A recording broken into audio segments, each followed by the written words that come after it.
We are live. So now they are spreading the word for people, letting them know that we are in. And I'm so happy that we are here.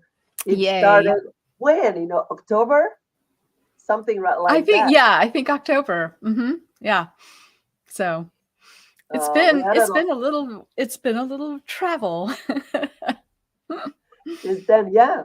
Yeah. Uh, one of the things that I noticed is that people were amazed about the news that you will be signing the first 40. That then they were like, oh my god. I know this is really cool that we can do an individual personalized print. Yes, Yeah. Super I think fun. that people will be happy now. I don't know how many people are now because my YouTube is telling me, it's telling me that we are live. We'll see. We'll see. Yeah, I can't Uh, see uh, any. and how are you have now? Mhm. Um, I finished my course. I had a live course. I finished it in April, Mhm. and I know that you now have a group of people that are presenting their work in June at the end of June. Is that Yeah, true? we're not presenting work. It's just sort of the community that we have on my Slack workspace of people who are interested in this approach. And there are a few people who have rolled it out in various forms or joined it with various things that exist at their own companies. And they're going to talk for a little bit about what they did. So that's going to be fun. That link is on my workspace. So anybody who is on there can access that. I think it is the 28th of June. And if you're not on my workspace, then you get access when you sign up for the courses. But if you really want to just join in on that, let me know via my website. Yeah. Have you figured out how to tell if anybody else has joined us here? No. There are a lot of people arriving right now. Okay, good. So I think that the main point is first, why Portuguese? Why we started this whole stuff of Portuguese? You know, of all the people who are interested and taking the courses, Brazil makes up a large percentage of it. There's a lot going on down there. And there's a really active and fervent community. And one of the things that is really true there is the people who are doing the design are more aware of the fact that the other people that they're doing the design for are not necessarily in the same life position that they are. So there's a lot more interest in understanding people in different walks of life, people thinking differently or having different approaches. And this embracing of variety, I think, maybe comes easier for your culture. Uh-huh. So I I think that think that might be. we are. They say that we are uber social. So Mhm. we have um, in-person gatherings. We have all sort of people saying, "Oh, I want to talk about this subject." We have people on Instagram, YouTube, LinkedIn, all sort of. I think you're right about how effervescent it is. Yeah, Yeah. yeah. There was someone who just gave a talk, I think this week or Yes, last week, Daniela, Daniela uh, from Nubank. yeah, from Newbank. And she used, a bunch of different approaches to really understand people, and provide some sort of support for them where there was no support at other banks. And part of what she did was use some of what I am teaching, which is really excellent. So that's why Portuguese. Yes. I think that we can talk about the subject, Mhm. which is um, the book. Let's talk about the book. Uh, Tell me what motivated you to talk about to start this subject. I remember when you created mental models, Mhm. and I think when I see the methodology, I noticed that there is an evolution inside on this matter. Yeah, it's definitely an evolution because I've been learning as I go. This is not a methodology that comes from academia. This is a methodology that comes from having to apply things in the real world. And I think I first started doing this sort of thing in 1993, um, for Visa, the credit card corporation. But at that time, it was completely different. It has just evolved and evolved and evolved. And one of the pieces that is key, I've realized, is not just, doing the data synthesis in a way that represents other people's voices, but actually giving people a chance to represent their own way of thinking. And so the very earliest thing that I did was divorce the idea of looking at a person just interacting with a solution from the idea of understanding a person and what purpose they're trying to accomplish. What are they trying to get done? It might be something that takes a long, 10 years to get done. It might be something that takes 10 minutes. But I did that really early on. And so this is what sort of diverges this from UX research or user research, because those are users have a relationship to a solution that they're using. They have a relationship to the organization that they're looking into as to whether they want to use those solutions. And that's not what I wanted to do. What I wanted to understand was the relationship between people and the thing that they're trying to address, that purpose that they have. And key to that is really letting people talk about it the way that they talk about it, the way that they actually did it, what actually went through their minds as they were trying to address that thing. And so I mean, I wrote this in the first book, I wrote this in the second book, but it just keeps getting more refined. And I decided it deserved a book of its own, because this kind of listening can actually be used in user research. It can sort of go back, and even when you are looking at the way somebody is addressing their solution using your solution, I mean, addressing their purpose using your solution, when you're looking at your own solution, you can still listen deeply. You can still recognize that a lot of the stuff that we are hearing is exterior layers. It's not the really deep interior cognition that we need so that we can see the variety of the ways people address their purpose. Uh-huh. Uh, One of the things that I like best about this book and the methodology is that one of the big questions that most newcomers to the UX research practice have is, what do I have to pay attention to? What when I do the transcript, what do I have to pay attention to? Because I think that most people have a misconception of what the solution is, Mm-hmm. to begin with, and then they only pay attention what they are looking for.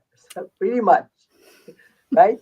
So I Yeah. don't know. What do you think about that, and how do Yeah. you address that on? Through no fault of our own, because we're human, we tend to see things through our own experience and our own way of addressing things. So we have our own guiding principles that we bring to bear. And when we're new at doing design or doing research, or even when you've been doing design or research for 30 years, you still need to answer that question, like, well, what am I really looking for?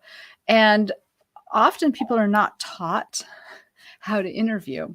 And they make the assumption that an interview should be a list of questions that you come up with in advance, and you ask everybody in your study that same list of questions. And that works, but generally I think of it as a survey spoken out loud, because often those questions that you think of in advance are very constrained. They are questions based on the way that you see how people might be approaching their purpose. So I do not have a list of questions. And in fact, in, let's see, which chapter it is, I talk about, when we're setting the purpose, which is chapter 4, I talk about something called a germinal question.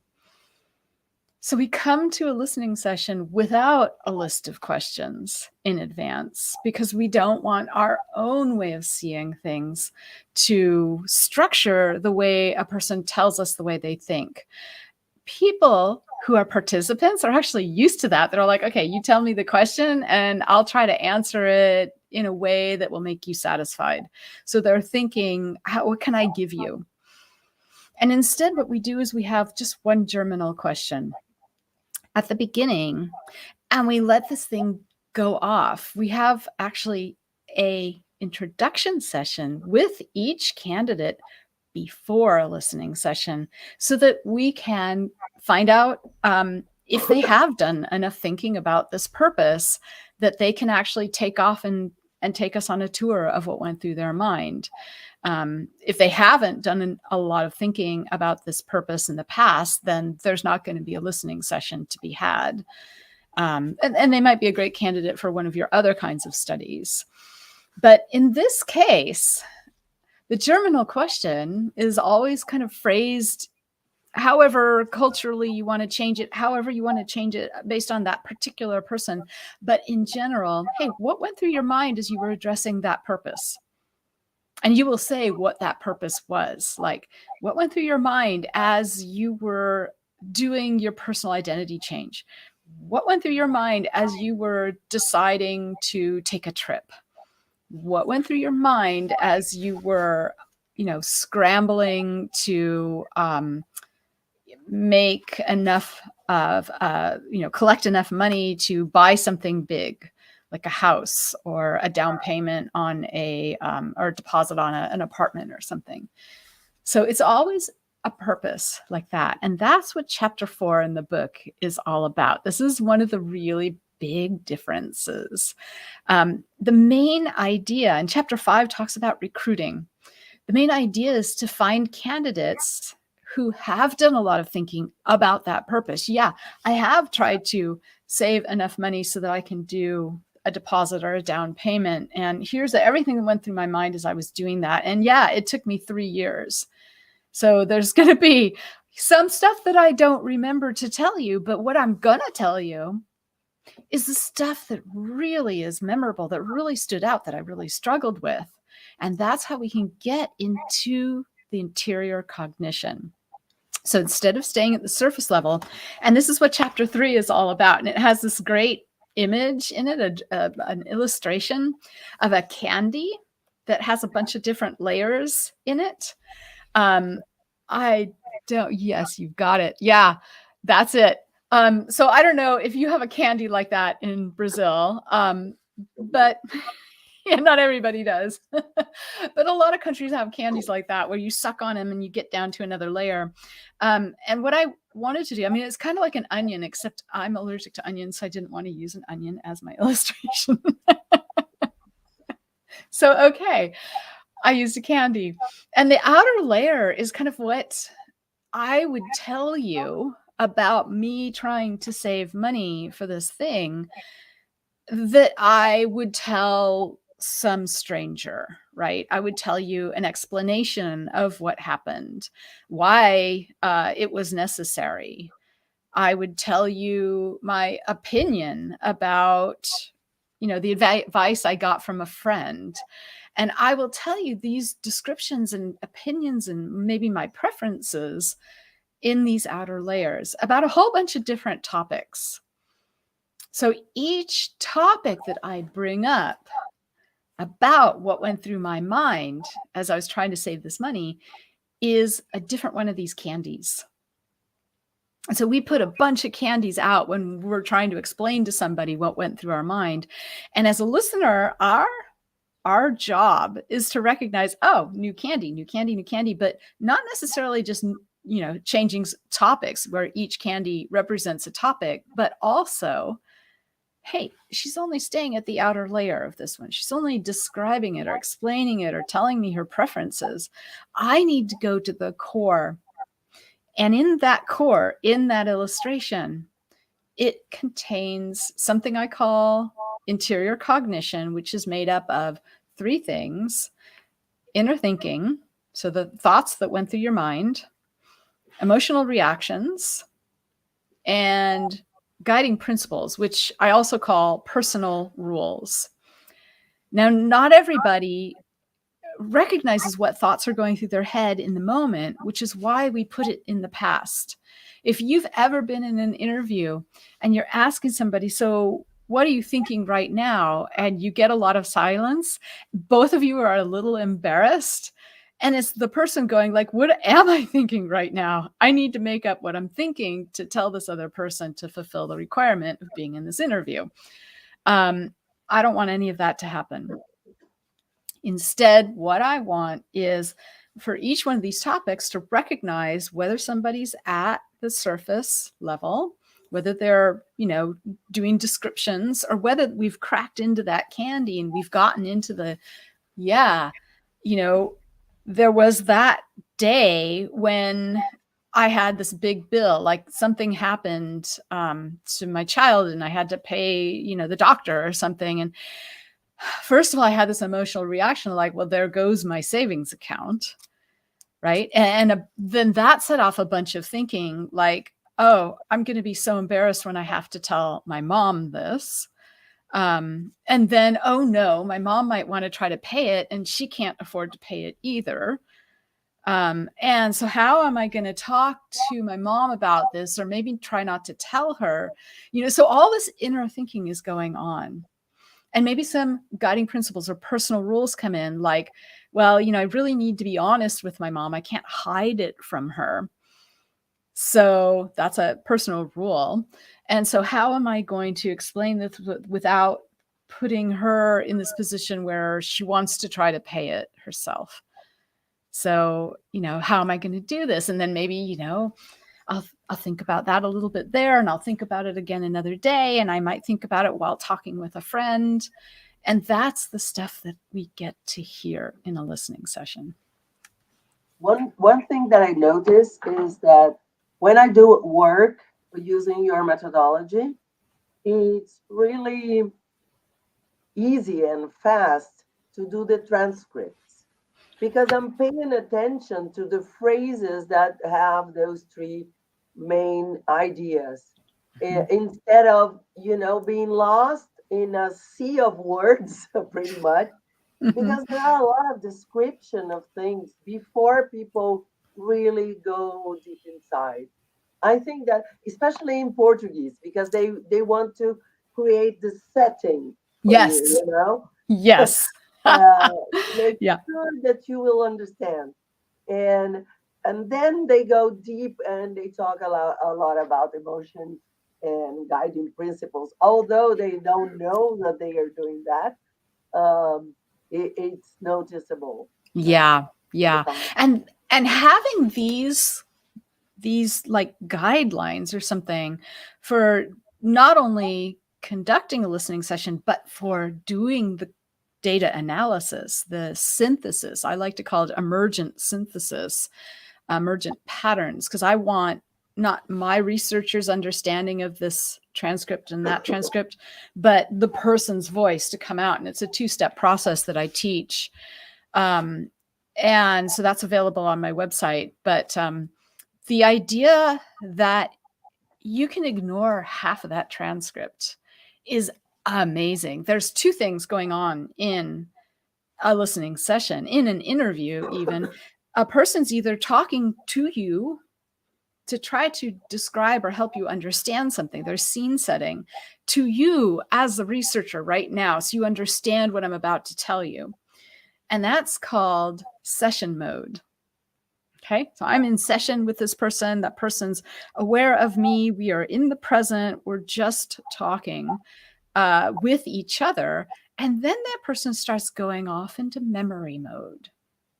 And in memory mode is where they start pulling out these thoughts. Maybe they couldn't have told you what the thought was in the moment, but it's been a couple months now, and they have, distilled everything in their brain. They have digested it and simmered it, and now they know what their thoughts were, and they can go into that. And so when they go back into memory mode, it is very much like going into flow for a person. It's like, oh yeah, okay, yeah, this is all coming back to me now.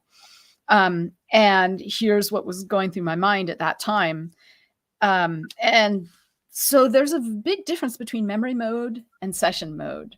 And when you're looking at a transcript, you can ignore everything in session mode because it's not going to be interior cognition. Yeah. Daniela is here and is saying that recruitment, the right person is a huge challenge. And I agree, totally agree. Mm-hmm. Yeah. That's what I wrote. I wrote a whole chapter in this book about recruiting because of this problem. It is something, not only do we have to think really long and hard about purpose, because we're not used to thinking about purpose. We're used to thinking, well, this feature, right, this part of the solution, let's test that, or let's talk to people about that. Like, no, we're not going to do that. Actually, we have to figure out what the purpose is behind it that they might have, and maybe reach out for that solution. So there's chapter 4, and that's important, but it rolls right into chapter 5, which is about recruiting, which is about, okay, who's going to have that purpose, and who can we support, and how can we make sure that we're talking to a lot of people who will have a variety of approaches. So one of the things with these kinds of studies is that you don't need to have a lot of people in your study, which means you can do a bunch of series of studies and change the attributes. So you might have attributes of people who are saving money for some sort of an event that are based on certain things that your organization has from their marketing or their customer service department or something. So you might play with demographics like this set of people. I'm going to listen to like 12 or 15 people, and they're all going to have this certain situation, like maybe a certain income level, or maybe they're going to have a certain number of jobs that they're holding down at the same time. And you can change that up from study to study. And yet, if you're using the same purpose, all of that data can get collected together. And when you do the emergent patterns, those patterns will come out. I actually have a diagram generator on my website. It'll come out as a city skyline that you can use then to align your own services to the towers, which represent what is going through people's minds as they're addressing this purpose. You can also decorate that skyline based on some of those demographics, like, oh, here, these people held down 3 jobs, and these people had this income level, and look, they're like in the same tower, or no, they're in different towers or something. You can kind of look at it that way too. But the biggest point of recruiting is that having an introduction session is key. And yes, it sounds like it's double the work, but I've had so many people, even one person wrote this up for their whole organization. She was working at the Veterans Department of the US government, so taking care of veterans. from military. And she said, this, it is so worth it. The intro session is like 15 minutes, maybe 20 minutes. And it makes such a warm connection then, so that later when you have the listening session, the person's already comfortable. They kind of have an idea what this listening session is going to be about. They've had a couple days maybe to think about, oh yeah, what was I thinking as I was doing that? And to kind of remember and dwell in it again, dwell in their memory again. And when they start the listening session with you, they are excited to tell you about this stuff. They don't require warming up. They already know who you are. They trust you. If you're doing this intro session and you have a bunch of listeners, you can tell that person, okay, it's going to be this listener who's talking to you, and she's my teammate, and she's blah blah blah, really great. And so you can really set it up that way. But the other thing that happens is that not all candidates make great participants. And so you will, in an intro session, be able to tell if the person has done thinking, has been able to, understand what their interior cognition was about this past event, and be able to relay it to you. So there's like this little way, a little question we'll ask, and somebody may or may not be able to answer it. And this helps us understand whether a listening session with that person will be fruitful for both us and them. Yeah, one of the things that I noticed is that it doesn't happen anymore. The awful fact that sometimes you get someone that a third party recruited that is not willing to say anything. They are just for the money there. Oh Yeah. my God. It was so frustrating, because you have that slot of time dedicated to that, and you will get nothing from that. Exactly. It's so bad. Yeah, But it is. another thing that I want to point to the people that are listening to this session is that on chapter 6, you dedicated a lot of space to give examples, and I did my best. I really did my best to translate it to Portuguese, because those were conversations in English with the whole cultural context there, and I tried to make it a little bit more Brazilian. Excellent. Because otherwise people will not understand the translation. Exactly. Yeah, I am so glad that you did that, and that's why I'm literally excited about this book, is that it's not just a literal translation of words on a page, but it is also a cultural translation in terms of the examples, in terms of maybe talking about the way that it might be used within an organization. So thank you, Amyris. But I want to point to people that it's a long list of materials that and examples that you gave, and those made really easy for people that didn't have the classes either with you or with me. I know that a lot of people Brazilians look for or go to your classes, but some people come to me. Uh, because I feel that when you give the examples, they all of a sudden realize, oh, this is what she was talking about. Yeah, exactly. I also, in English, have these, like the whole transcript of those examples as a part of like a little demo. And what I did was I had 3 different listeners do a listening session about the same purpose with 3 different participants. And what was fun about that was that you get to see that it's not rigid. it's really important that you bring your personality to a listening session. You bring your warmth, you bring your support, and you can see it come out in these 3 different listeners in different ways. And that's kind of fun. I think it's kind of reassuring too, because there's no one way to do this. You don't have to reach a certain level before you can try your first listening session.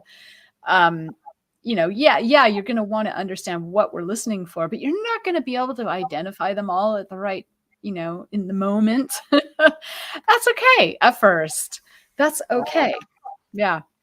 What I will do now is that I will reach the Clube de Autores link, and I will add to the conversation here to see if the people that are listening to this session, if they want to buy the book, because you will be signing the book for the 41st during this session that will buy the book. So let me just see where is that, because I didn't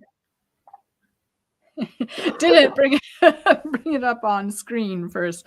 Yeah, one of the cool things, we have published this through Clube de Autores, where we actually are working with the CEO of that company, because he's trying to get a lot of more authors in, and he's really excited about doing a book like this. This isn't a fiction book kind of a thing.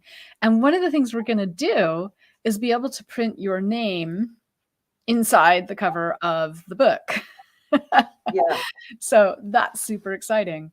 How often do you get to do that? Yeah.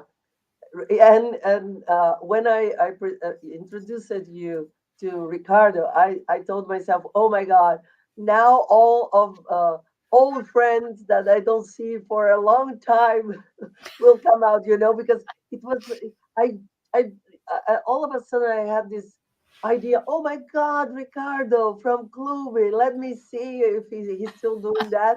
And he's actually expanding, because he's, startup, still a startup with new investors. So now he's going global. Yay! Yeah. Oh, you know what? This is another fun little story. If you hold up the cover of that book, I remember you and I were talking, and I'm like, hey, we were talking about the cover. And I'm like, where's your name? Isn't your name supposed to be there? And you said, as in your professor persona, oh, the translator's name doesn't go on the cover. And I'm like, but we're self-publishing. We can do what we want. Yes, I am this person. For some things, I'm very academic. Let's see. Do you have the cover there? Yes, I do. Yeah, and there it is. There's her name at the bottom. Yay! It was very fun. Yes, oh, I have to talk with you in English and I write. know, right? I can just talk for a while in English. And you can do your typing. I wanted to say about the book that chapter 6, which is kind of where we left off, is the big, thick chapter. You can actually see in the edge of the book. I don't know if this is going to show. You can see, yeah, it's not going to focus very well, but you can see the bleed through, and you can see those are the beginnings of each chapter. And chapter 6 is the big section. And what it is just taking you through the listening session. We've already set it up.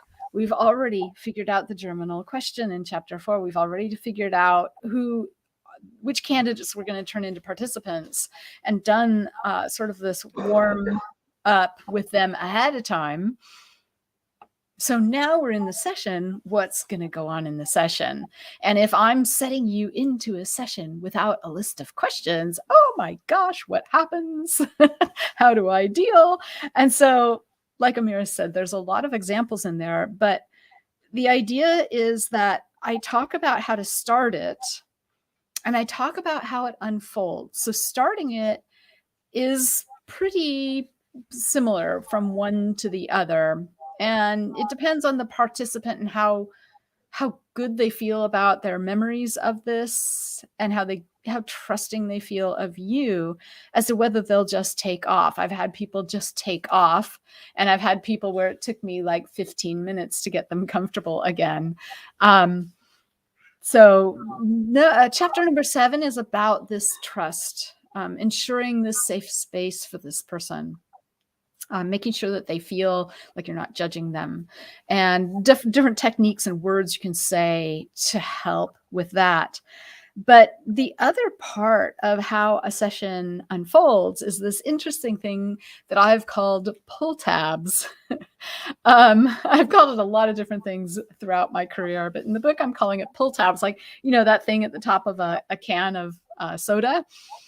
And that is what you are going to be aware of. When you're in a listening session, your attention needs to be 100% focused on the person, not on a list of questions, not on your notes. You're also not taking notes during this. You are going to be recording it. You might jot a word down here or there to get back to that they said that sounded really interesting. And the things that sound really interesting are the pull tabs. The pull tabs are little indicators that, I think there might be some interior cognition inside that candy.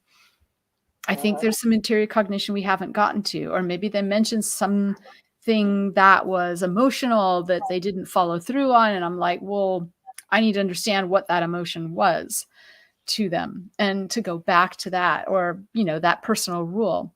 So that's what is in chapter 6. It's all about recognizing what these pull tabs are and how to come back to them and ask a little bit more about them. I will make a comment on everything you said, but since Pedro have a question, I think it will be nice to answer him before I make my comment. Okay. Can you read it? Yeah. What are your perceptions and tips about conducting listening sessions in languages which are not your native one? And it depends, I think, more on your understanding of the culture and the use of language in the culture than just the language. So if suddenly I knew how to speak Brazilian Portuguese, I have not lived in Brazil and I don't have that kind of cultural familiarity. So I would hire someone in Brazil to do this for me who has that familiarity. I would hire someone in Brazil, even if they were actually born in Japan, but they've been living in Brazil for a long, long time and they understand the culture. If you were the person who was born in another country and you have lived in Brazil for a long, long time, you get the culture.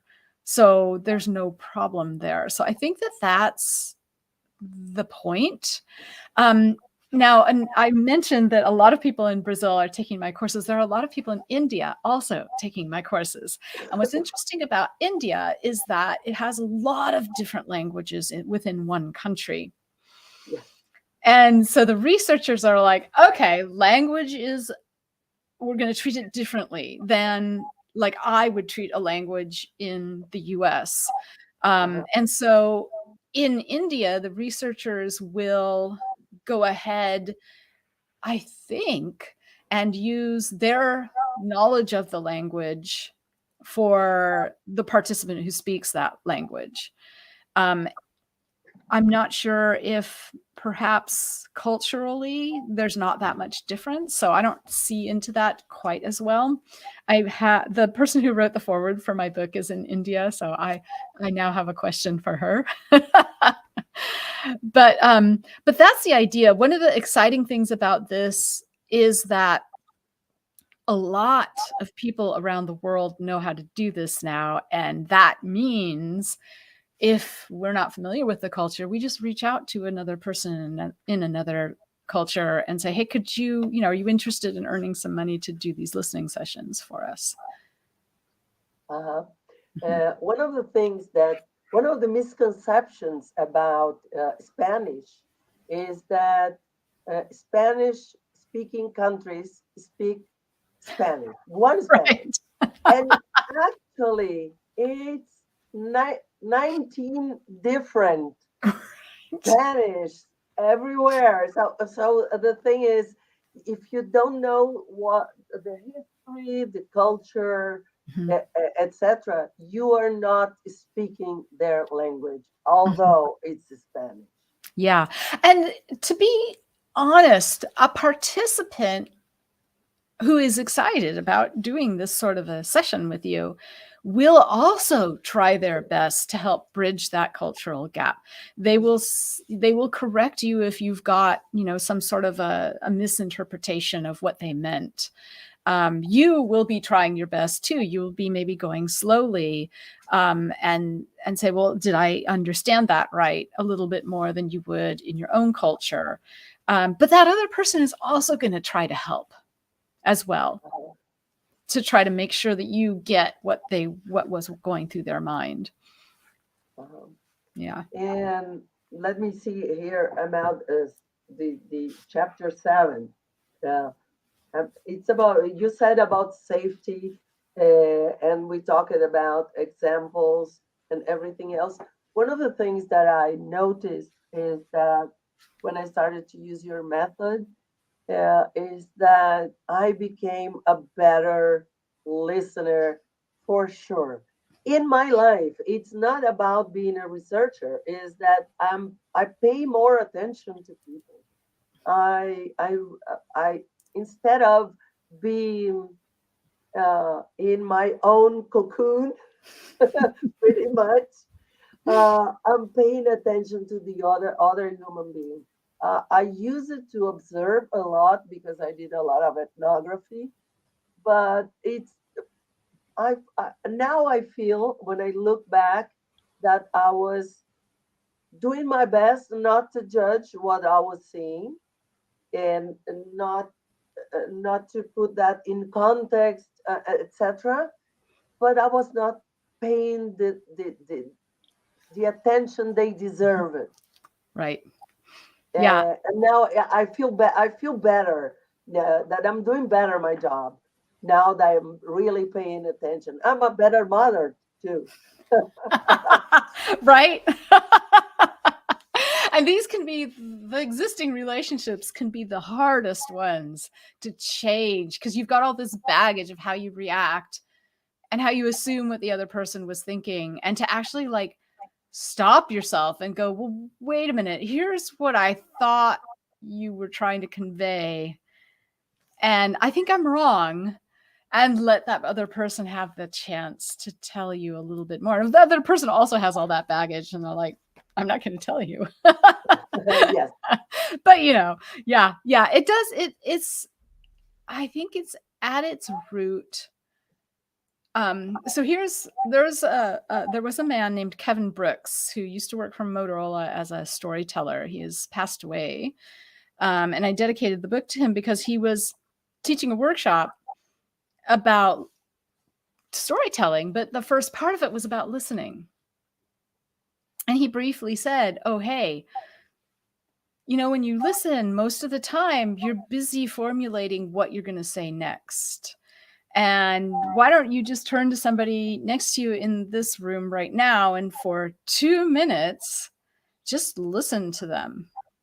Not just, let them go blah, blah, blah, but actually pay attention and see that there's a little bit more in the words they've chosen, the pauses they've made, the way that they're sort of laying things out, the laughter that they're doing, the session mode embarrassment, right? And that was just eye-opening to me. And I'm like, oh, okay. I've been listening wrong also. So yeah, to be able to have these guidelines, like, what is that surface level? Am I hearing a description? Am I hearing a preference? Well, what's behind that preference? Where did you first set that preference? What was the thinking that went on then? Because that would be really interesting to me, maybe to my company, in terms of being able to understand, be aware of, but also support or help alleviate.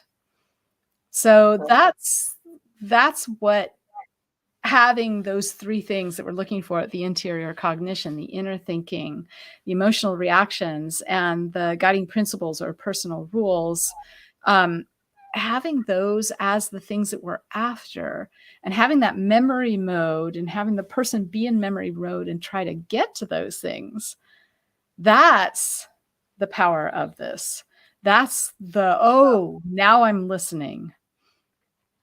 The other thing about your methodology that I really like a lot is that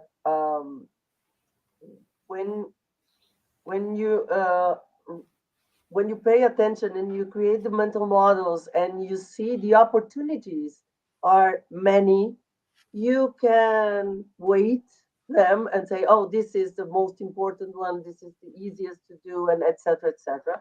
So the dialogue with the business side of the conversation, it's easier, Mhm. which makes all the presentations, all the interaction with the business side better.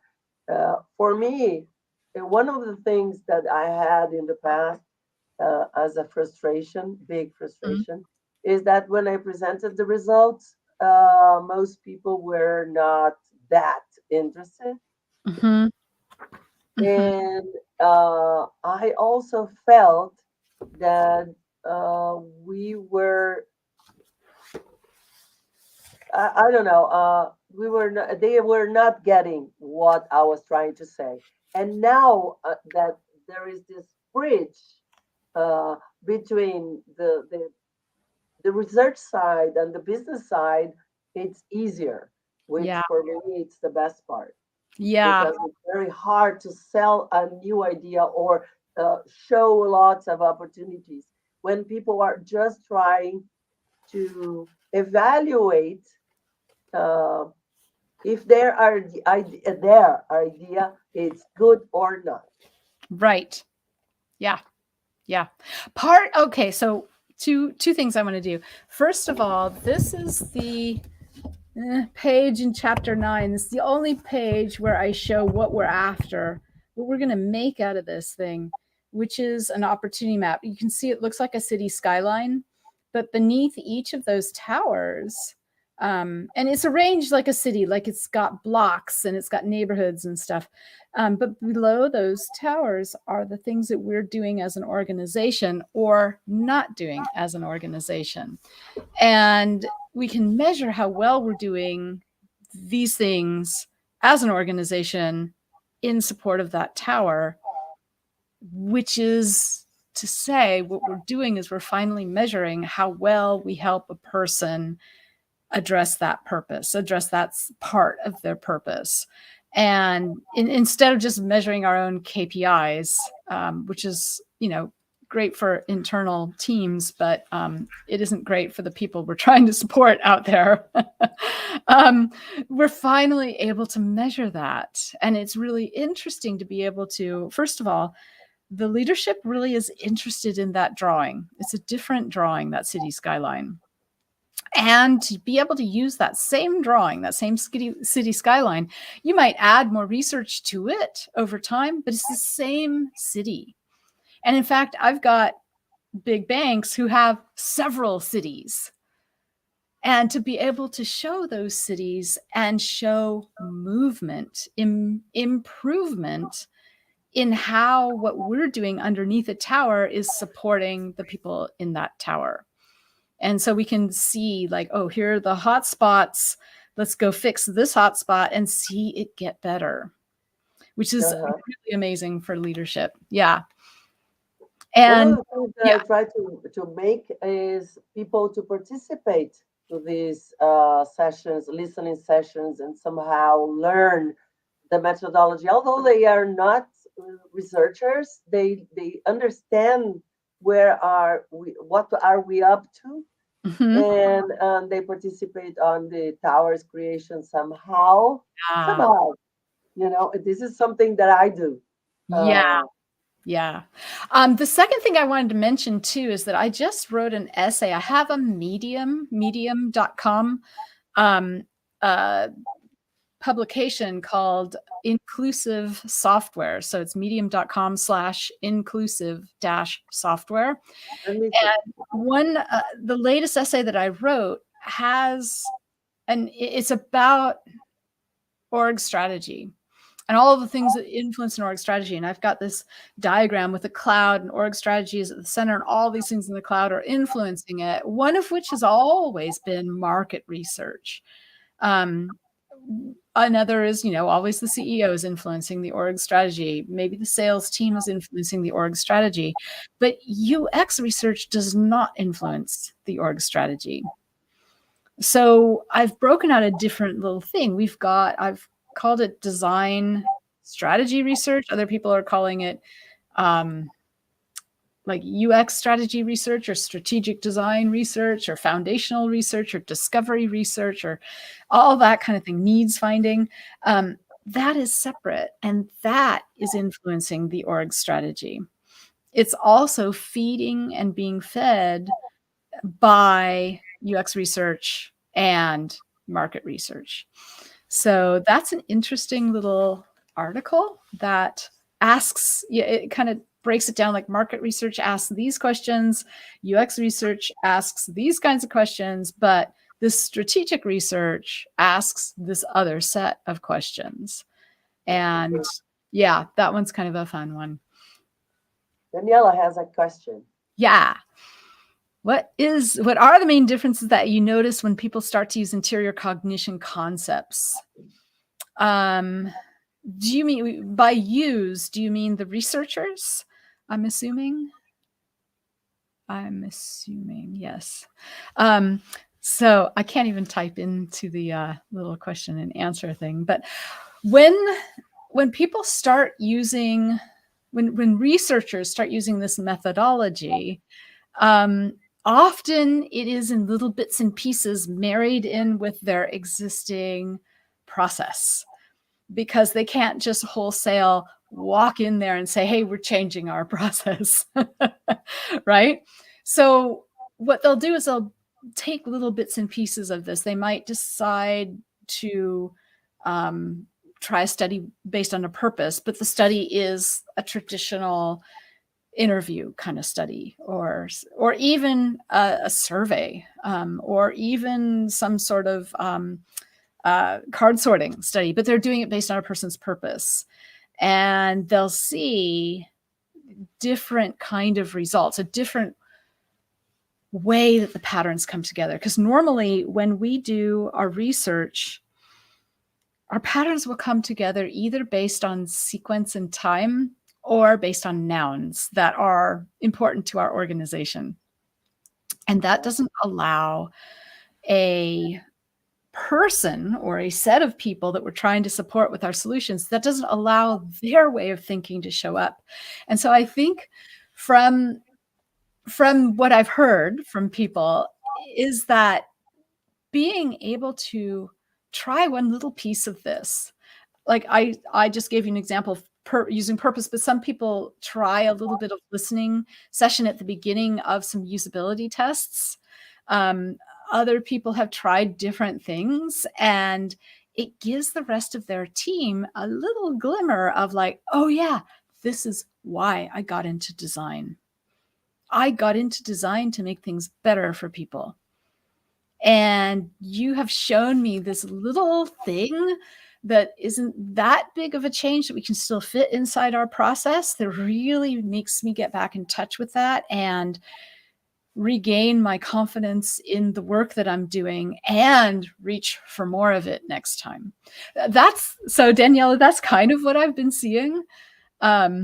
Is this, I mean, it sounds so very emotional, but it is like, why did I get into this career in the first place? And this reaffirms it, and it gives people a path to follow. Yeah, one of the things that I notice is that people are tired of being in a production line, because it's not about UX, it's not about anything. It's a production line. You do this, you do that, and you deliver to me, and this is the product that we will put on the market. So it's not about innovation. It's not supporting anyone. It's just doing Hmm. stuff. It's Hmm. doing stuff. And at some point, when you do the research this way, you say, oh, okay, you know what? You asked me to do a research your way. I did my way because sometimes I do my way without telling anyone. And when I deliver the results, they say, aha, now we have something new to talk about. Hmm. And no, we were wrong all the time. And you know, they realized that they were wrong all the time. And it Yeah. happens. Yeah, it You does know? happen. More frequently, one of the things that I've heard people, there seems to be a lot of contention with the owners of that production line, whether they are product managers or other kinds of leaders. And there's a lot of issues between the two groups. And I think that this relationship between those owners and us is the path forward, building that relationship. Because, yeah, true, there are some people who are owners of the production line that really don't care. But most of the owners of the production line that I have met and talked with really do care about moving the needle on supporting people. And so being able to recognize their humanity, recognize that they got into this because of that passion as well, and start to build these relationships and do a little bit more collaborative work. Being able to not distrust one another, but be interested in what one another is doing and trying to do. Nobody wants to be on the production line. Well, most people don't, even on that ownership side. Yeah. There are some people who just like being in charge and giving commands. True. Leave that part, that team, find another one. Yeah. Yeah. Pedro has another question here. Yeah. What can we do to sell the methodology to managers and leaders who usually think that it's just talking to users? Yeah. So a lot of people have a lot of different approaches to this, and it really does depend on your relationship with that production line owner, and whether you've let that relationship fester or whether you've tried to build on that relationship or grow that relationship. I grow relationships by listening. So being able to listen to someone and show them that you are interested in what they've been thinking about this product that we've been building and how they made this decision begins to, in most people, not everyone, but it begins to generate trust from them to you and generate interest from them to you. So I think that that's a really important way. Now, it's not going to work in every case, but there are definitely toxic folks out there, but I don't think by and large all of them are. I think by and large a lot of people who get in the role of being a production line owner are just trying to do their best and try to make other people understand that they aren't just guessing at their job, because we're all new at this, right? And it's embarrassing to let somebody else realize that we're kind of new at this and we're just guessing. So to give that person respect by being interested in what went into their thinking when they made that decision, and to try to use those same things of get past the explanation, get past the preferences, understand where that preference developed. Maybe it developed in a job they had earlier because of certain circumstances, and get their thinking, their interior cognition, their emotional reactions, their guiding principles back then at that other company when this thing happened and they decided to do it this way from now on. Because that is what's interesting. If we can get at the interior cognition, that's what builds relationships. So That's one way to do it. It's not going to work in every way. I know Erica Hall talks about this as well, and Sarah Wachter-Bocher is also talking about this. You might look and see what they have to say at the moment. I know that there's like another approach Sarah was talking about, and I know that a lot of people have actually gone like Amyris and just done it this way and then come to a meeting with this deeper knowledge.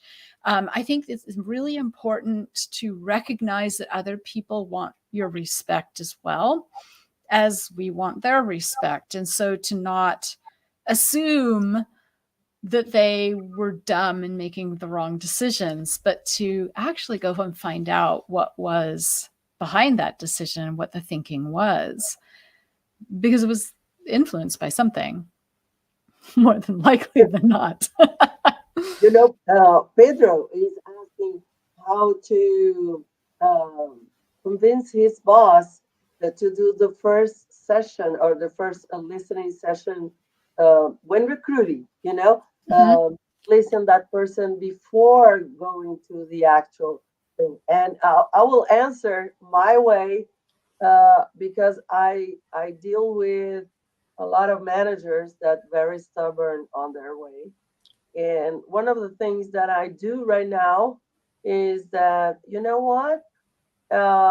Let me show you how many times I had people that didn't show up, that didn't help me on the interviews and etc.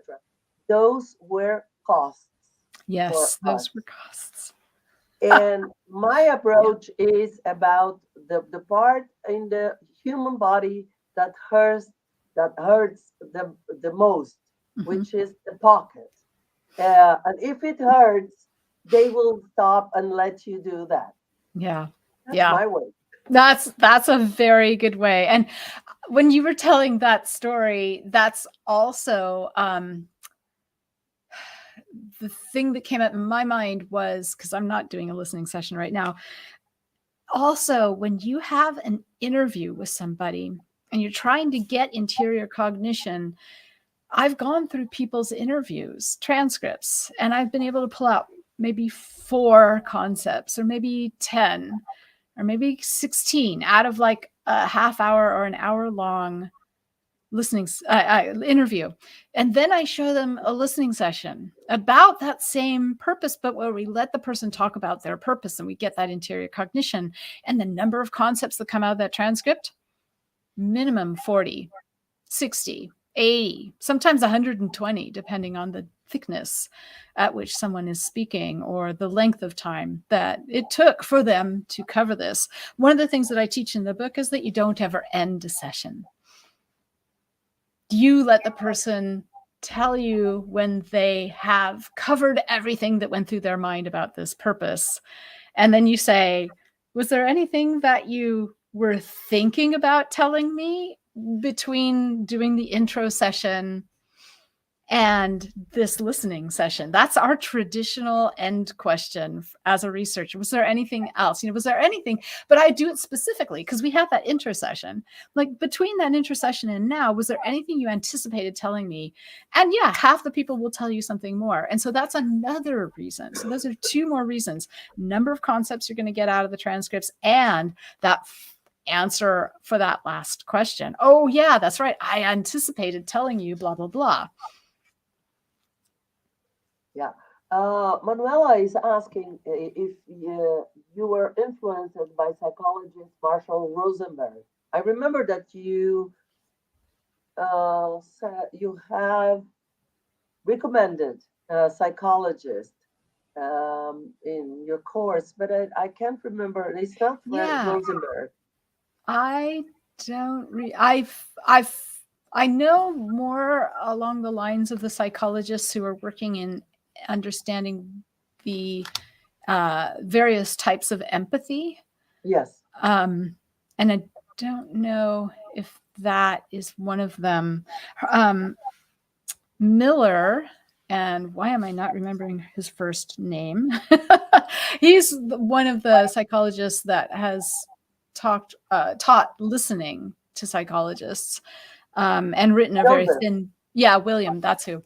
I've written a very thin book about listening, and so that's one person that I reference as well. But yeah, I mean, a lot of the people that do really well with listening deeply have had backgrounds in doing volunteer work with people in trauma, and have had some sort of psychology background for being able to do that. So yes. Well, I think it's about time to end the session. I want to thank you once again for coming here and talking about your work. It's always a pleasure to have you here. And all the audience, Pedro, people that really sent the questions, because they help us be inspired and follow uh, the path. And just to let you know that when this session ends, no more signatures. So that's it. So for people that are listening to this live right now, June 14th, 1 p.m. Brazil, 9 a.m. in San Francisco or around, or around, because I don't know where you are exactly. Uh, the promotion ends right now. That's it. And thank you, Indi. Yeah, thank you, Amyris. Go Uh, team. And go thank you, team. everybody, for joining.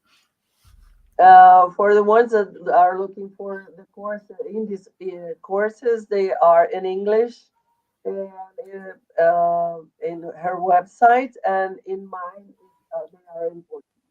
Now I Yes. will Yeah. redo the whole stuff. I will upload some of the pictures and stuff that we mentioned here on my website, translated to Portuguese. So it will help a lot of people. Awesome. Okay. Yay. Bye. Thank you, everyone. Thank you. Bye. Bye.